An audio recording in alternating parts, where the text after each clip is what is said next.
let's do some. Admittedly, I have regressed. I am full 90s children's TV presenter in this t-shirt. I don't care. Although it is an odd choice for the amount of salt that I'm about to drop in your laps.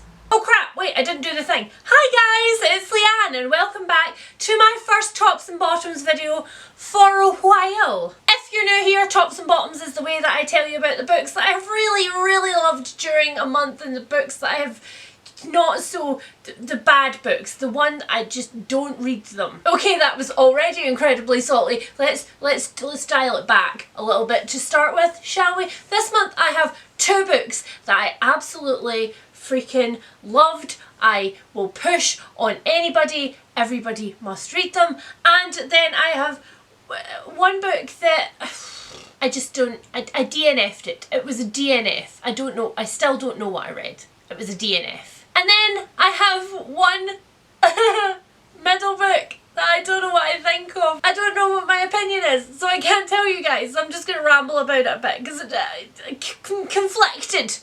Begin. The first book that I have for you is an absolute top. I'm not going to talk about it too much here because I feel like I've already somewhat raved about it in a few places, but that book is of course Daisy Jones and the Six by Taylor Jenkins Reid. I'm also not going to talk about it too much because I'm sure that you guys are absolutely sick about hearing it, because just like The Seven Husbands of Evelyn Hugo, Daisy Jones and the Six has been all over BookTube. Everybody loves it. But it is, however, quite surprising that I love it, because on the surface Daisy Jones and the Six is absolutely not a Leanne book. This is about Daisy Jones, who is a folk/rock singer in the early 70s, and she's looking for some way to break into the business. She is not well supported in her dream. She does not have a good system around her and she's floundering somewhat. And then it's about the band The Six, who is on an upward trajectory but just can't seem to break into the top of the charts. They need something.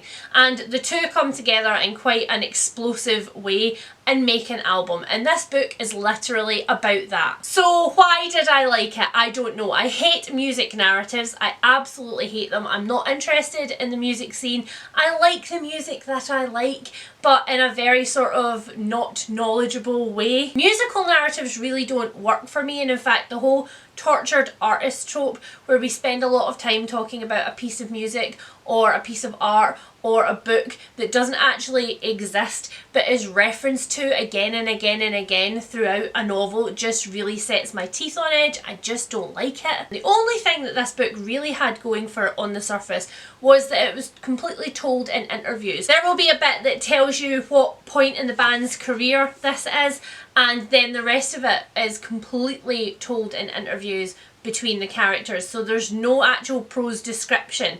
And that was the only thing that I thought going in, that's really interesting. I ended up absolutely adoring it, and I don't know whether it's because Taylor Jenkins Reid just writes really compelling, really raw characters, or whether it's because I listened to this on audio and it was read by a cast which gave everybody their own particular personality and flavour. But I ended up really irrationally loving this book. I love that at its heart it's about two romances, neither of which on the surface really seem all that healthy, but which fundamentally work for the people inside them. I also really love that it kind of subverts the whole saviour trope. The idea that one person in a relationship can save the other one from their addiction. I also love that it kind of subverts the whole cheating trope. There's a lot of discussion in here about cheating and about how people might actually feel about that and about the concept of trust in a relationship and what it means. And I feel like that is all such a modern take on stuff that was going on at that time, late 70s, early 80s, when, you know, feminism was really at its rise. I also really love the way that everybody is kind of presented as an unreliable narrator, because really fundamentally you only see things from your own point of view, and therefore it's kind of impossible in a way to be completely true to the situation, because you only saw and therefore processed and felt and held on to the parts that mattered to you. I found this really interesting, and I am now on board with trying many other Taylor Jenkins Reid books, because yes please, complex characters, who are very unapologetic about being complex characters. I really liked it. Next up, let's talk about the book that I really don't think needed to be a book. I also am not entirely sure what I read or why. So you guys know that I am a fan on this channel of the occasional poetry collection. They do sort of creep into my reading at odd times. And you also know that I am a fan of Amanda Lovelace. I really love The Princess Saves Herself in this one and that series. So much so that I was quite happy to buy her new sort of spin-off series from that. I have this one to try, sitting here right on a pile of brand new books. So when I discovered that To Make Monsters Out of Girls was free for me to read on Scribd, which I am just trying out, this is completely non-spawn, I just like to keep my options open for, you know, bookish services. When I discovered this on Scribd, I was like, yes, Amanda Lovelace poetry, which is free with my I will read that. I regretted it. You see, The Princess Saves Herself in this one is about a relationship that Amanda Lovelace used to have, where there was coercive control, there was emotional and I think physical abuse, but don't quote me on that, it's been a while since I read the collection. And it's really a deep dive into realising that the only person who can really drag her out of that situation was herself. It's a massive exploration of the way that to confront ourselves and to like peel back the layers of ourselves and like look at all of our degrees of damage, we must first be completely honest. And how to be completely honest, you have to be honest about all aspects of your life, and sometimes that's incredibly difficult and incredibly painful, but how there's a lot of courage in that. That's what that collection is about. This is the start of a duology which kind of revisits that, and it was published, having had a look at the dates, in between The Princess Saves Herself and this one series, and it is less nuanced, more angry, more bitter, less empowering and working on your own self collection, and more a collection of poetry which is kind of systematically ripping her partner apart. Now, when I say that, I am not saying that that is not a thing which needs to exist, that that's not a phase which she had to go through in her relationship in order to get to the self-empowerment part on the other side. I am not at all saying that, and I'm also not saying that she isn't entirely allowed to show her truth to the world in as many ways and forms as she wants to. What I am saying is that I felt that part one of this duology next to this series pales in comparison. The actual poetry itself doesn't stand up. It feels more like cobbled together, angry, half-hearted rants that you might have to your friends about a situation that you're in, as opposed to something that I would have imagined would have been like polished and nuanced and edited and put into a collection that said something as a whole. The only thing that this collection said to me is, I'm angry. I'm very, very angry. And I'm not saying that anger doesn't have its place, of course it does. But the reason that memoirs are powerful, whether they are poetry or prose, is that they impart on you a journey. Even if that is a journey through your anger, they go somewhere. And this felt like I was stuck in stasis at the start of The Princess Saves Herself in this one. In the part where she was just furious and there was no getting past it and everything was horrible, and it just felt like a whole collection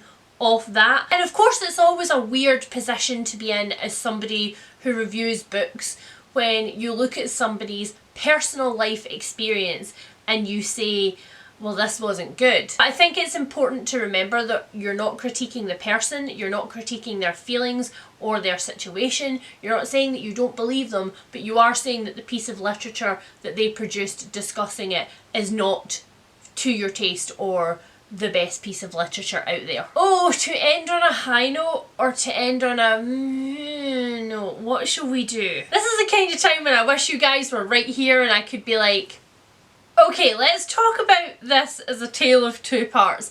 I read 2 thrillers this month.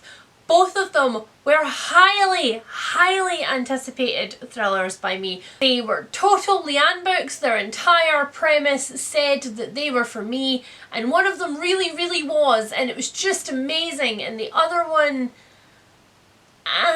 Okay, let's just get it out of the way. The one that I read that I still, weeks later, do not know what I think of is Anything You Do Say by Gillian McAllister. So I told you guys that as my journey with stuff has happened, and as I've slowly started to get to a place in my life where I'm happy to give things away, I have also changed my buying habits. So it used to be that if I saw an author whose backlist looked absolutely amazing, I would buy a bulk of their work so that I could read it through in one big bite. But I did let myself do that with Gillian McAllister, because the premises of her thrillers are so unique, they are so individual, that I was like, there's no way I'm not gonna love this author. And there was a ton of things that I loved about this novel, but there was also a ton of things that I just... So Anything You Do Say is about Joanna. She is out at a bar with one of her friends. They're both married. They both just want to have fun, and a guy approaches her and will not leave her alone. Later on, she leaves the pub and she is walking home alone in London on a dark street, and she feels somebody following her.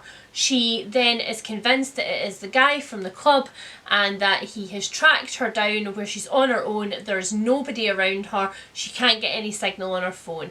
And they meet on a set of stairs. And she's presented with a snap second judgment. And she pushes him because she's afraid. And he lands at the bottom of the steps and is very clearly injured. It then becomes a sliding doors thriller because we get two different perspectives. What happens if she calls 999 and she tells people that there's been a horrible thing and she stays and admits what she's done, and what happens if she just runs? If she is just the victim and she doesn't have to be accountable for this and she just escapes. So let's start with the things that I absolutely loved. I loved the writing for a start. Gillian McAllister can really, really write. All of her dialogue felt dead on, completely accurate, felt like conversations that I could hear, conversations that I would have. And that bled into her internal monologues as well, where I was like, okay, that's definitely the kind of thing that I would say to myself in my head. That's the way that I talk to myself in my head. So I really completely believed in that. I believed in that, and her descriptions and her settings, and all of that was great. She has a real ability to evoke a setting from just like a few scraps of detail. There is a point in one of the narratives where Joanna has to be in a cell, and she really made me feel the claustrophobia of being in a cell and the helplessness of not knowing the system as somebody who is a good, upstanding, law-abiding citizen and has never been in any trouble before and so doesn't know how this works. All of those parts were amazing. All of the pieces that went together to make this novel were great, but I didn't love it. So let me try and break it down. One of the things that I hate the most in thrillers, and we go and talk about that in a little bit more detail in another video soon, is when the entire plot hinges on characters continually making stupid decisions. Kind of in the way where you're like, okay, there is potentially a murdering lunatic outside of this barn. You're completely locked in with a pitchfork and, I don't know, a gun, and it's completely in the cover of darkness, and raving lunatic serial killer can't like see very well. So what do? Do you stay in the barn until daylight, or do you go out of the barn and look for the serial killer? What do you think Joanna would do? Joanna's gonna die. That's what Joanna's gonna do. Joanna's gonna die. And that leads into the second thing, which is that I really hated Joanna. At all points, including the points where she gets herself into circumstances because she has made really, really terrible decisions, she sees herself as a victim. She sees that she is somebody who life is happening to rather than somebody who has an active part to play in her own life. And while there are plots and situations where that would be perfectly reasonable, it's not justified in this. She, in both versions, kind of implodes her own marriage for a whole variety of reasons that I don't really understand. And there's a weird thing that also happens in that in both versions, at the beginning, her marriage is described as really solid and she's really in love with her partner, and then somewhere halfway through the novel, in both sections, he just turns into this absolutely, completely differently described judgmental person. And I think it would have been really great if their marriage had kind of been like pulled apart by layers as the book went on. Like, it starts as a storybook thing and then you're like, oh, that was a weird thing that he did, and then you're like, oh, that was a no. Oh, has this marriage not been okay the whole time? I would have totally been on board for that, but instead it's not. Instead it's just like halfway through he turns into this completely different person, and I didn't buy it. The one other thing that I will say about this before I stop talking about it, because I'm aware that I've been talking about it for a while, I can hear myself, it's okay, I'm here with you, is that there's a huge emphasis put on having children in this book and how children determines Joanna's self-worth, and how her ability to have them or not have them determines whether her life has been successful or worth it. And there is one of the plots that she follows which effectively punishes her by taking her ability to have children away, and I found that really heavy-handed and quite offensive and sad. It was sad that this character saw her life as something to be defined by her ability to make little red-headed children, as she kept referring to them as. And that was something that I found like genuinely deeply problematic. I am hoping that that is not a theme that carries on through Gillian McAllister's other works, because I know that motherhood and being the mother to children is something that factors into almost all of her other plots in some ways. So I'm hoping that it's just this character and that that attitude doesn't carry on. Let's end on a top though. Let's end on a Leanne thriller, which has made Leanne very happy. Like very, very, very happy. It was very much a book of two halves in that I read a big chunk of it at the start of lockdown, and then I put it down.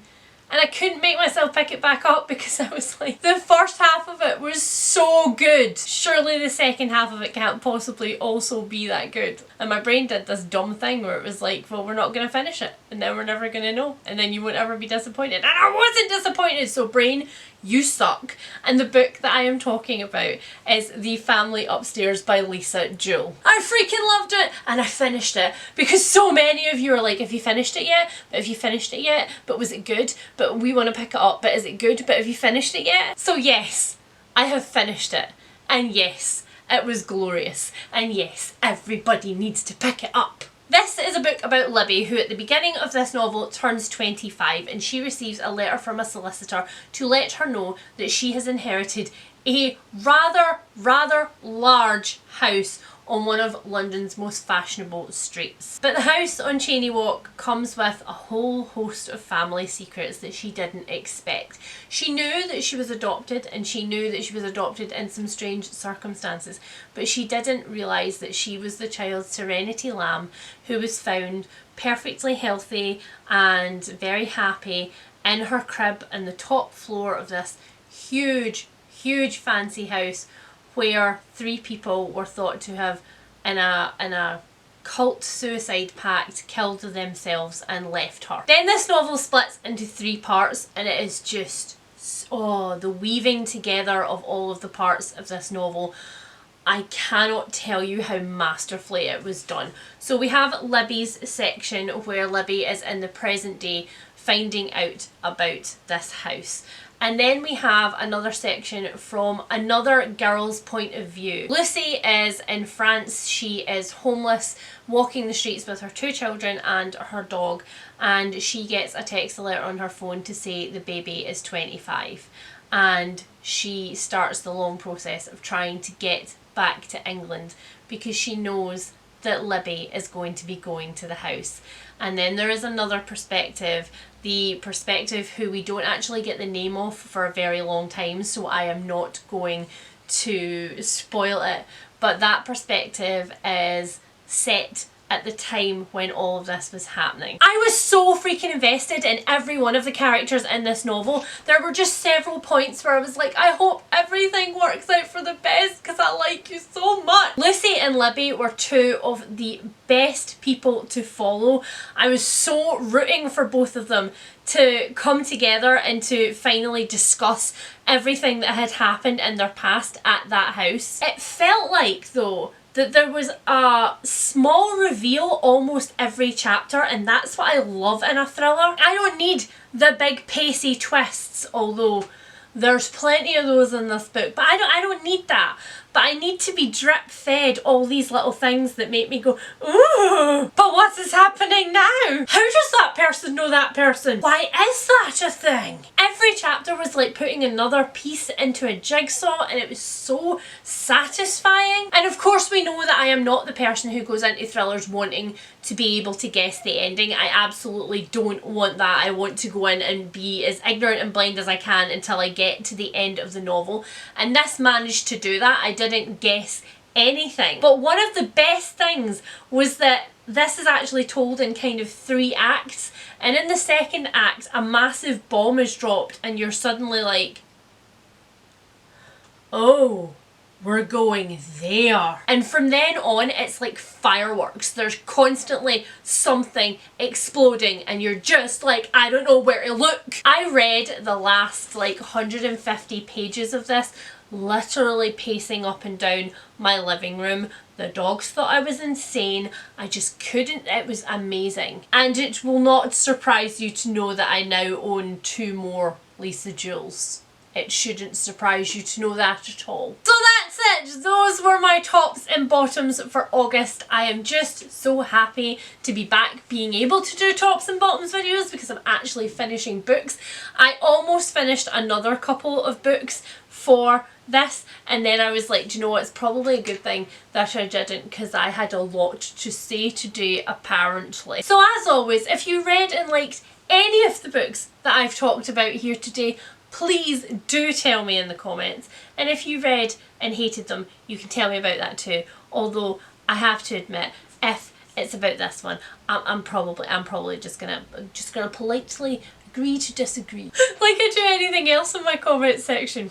And as always, if there are any books that you think that I would like based on the ones that I've talked about here today, please tell me about them because, like I need more books to put in the haul later on this month. If you've enjoyed this video, please consider liking and subscribing for more of my face. And if you really, really, really want more of my face, then you can always head over onto my Patreon where there is exclusive content. So until next time, guys, bye! And once again, it's not a black eye. It's just the physical expression of 2020 on my face. I promise. Now to decide what to do with this.